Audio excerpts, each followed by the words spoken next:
Baik, kita masuk ke topik yang kedua. Topik yang kedua yang sudah saya siapkan adalah tentang kelenjar paratiroid. Nanti kita akan belajar tentang apa saja hormon kelenjar paratiroid, fungsinya, dan bagaimana pemeriksaannya. Hormon paratiroid tentu diproduksi dan atau dihasilkan di kelenjar paratiroid dengan ada namanya sebelum dia dibentuk, ada prekursornya atau bahan bakunya adalah proparatiroid. Kerjanya apa? Kerjanya adalah untuk homeostasis mineral, khususnya metabolisme kalsium dan fosfat di ginjal dan tulang. Hubungan antara paratiroid hormon, vitamin D, dan kalsitonin ini adalah satu hubungan yang kompleks dan transportasinya selalu bebas di sirkulasi. Paratiroid hormon sendiri bekerja terhadap kadar ionisasi kalsium. Jadi ionisasi kalsium inilah yang mempengaruhi naik turunnya dari paratiroid hormon.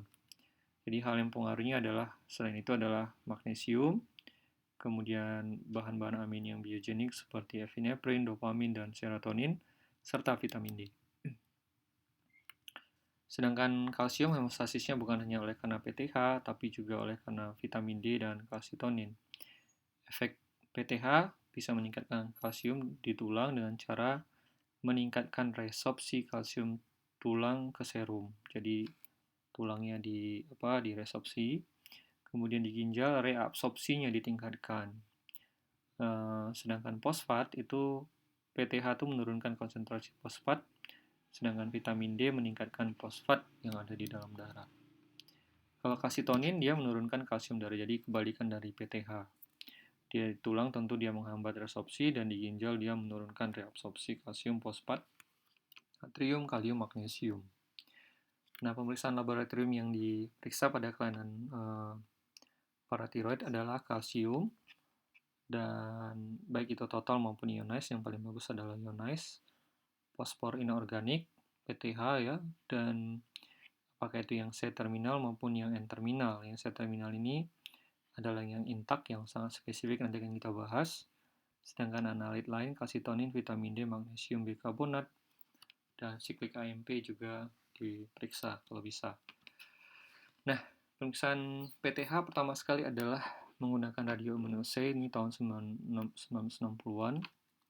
Yang selanjutnya adalah pemeriksaan immunoassay, di mana ada 3 generasi yang sudah berjalan selama ini.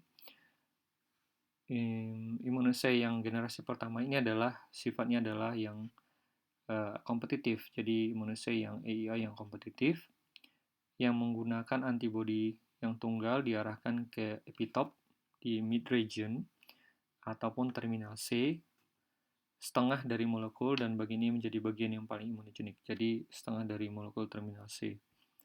Nah, tapi sekarang sudah dihentikan karena keterbatasan sensitivitas dan spesifisitasnya. Pada generasi kedua, yang langsung diukur adalah yang whole atau yang utuh, yang disebut sebagai intact assay. Uji ini menggunakan bukan lagi kompetitif, tapi adalah non-kompetitif yang disebut sebagai sandwich immunometric assay. Sering kita dengar namanya ELISA, Enzyme Link Immunosorbent Assay, ELISA Sandwich ELISA. Menggunakan dua antibodi, yaitu antibodi yang mendekatkan pada fase padat terhadap terminal C, dan antibodi deteksi yang berlabel atau disebut sebagai konjugat terhadap terminal N, yaitu asam amino 1 sampai 34, atau sebaliknya, bisa juga antibodi yang berlabelnya pada terminal C. Sedangkan generasi ketiga yang ada saat ini itu pada dasarnya sama saja dengan generasi kedua, hanya katanya sensitivitas dan spesifitasnya jauh lebih baik, tetapi ada yang mengatakan tidak juga.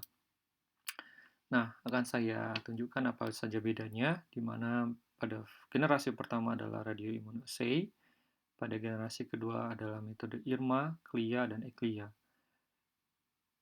Sedangkan yang generasi ketiga menggunakan metode IRMA, CLIA, dan ECLIA. Jadi 2 dan ketiga hampir sama metodenya. Antibody yang digunakan adalah single antibody directed against terminal. Artinya adalah pada first generasi atau generasi pertama, hanya satu antibody yang digunakan, baik itu C-terminal, mid-region, N-terminal, PTA, semuanya. Sedangkan pada generasi kedua dan ketiga, sama-sama menggunakan capture dua antibody, capture dan signal. Ya, Jadi kalau capture-nya biasanya pada terminal C, sedangkan signalnya atau konjugatnya pada yang N terminal. Nah, deteksinya tentu semua C, mid, dan N terminal. Sedangkan pada generasi pertama, kedua, dan ketiga biasanya intak, ya sama-sama intak dan asam amino. Katanya generasi ketiga hanya menggunakan intak dan asam amino.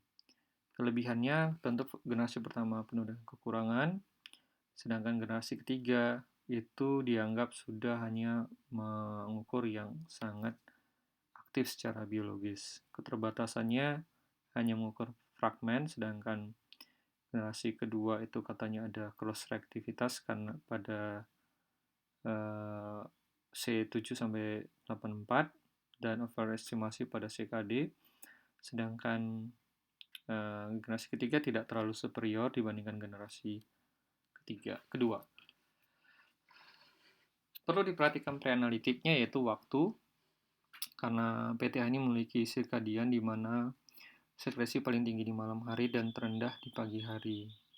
Dan hati-hati pengaruh makanan karena kalsium dan fosfor bisa mempengaruhi hasil sampelnya, di mana halaf dari PTH singkat dan dianjurkan menggunakan yang plasma ya. Saya kira itu saja yang bisa saya sampaikan. Terima kasih.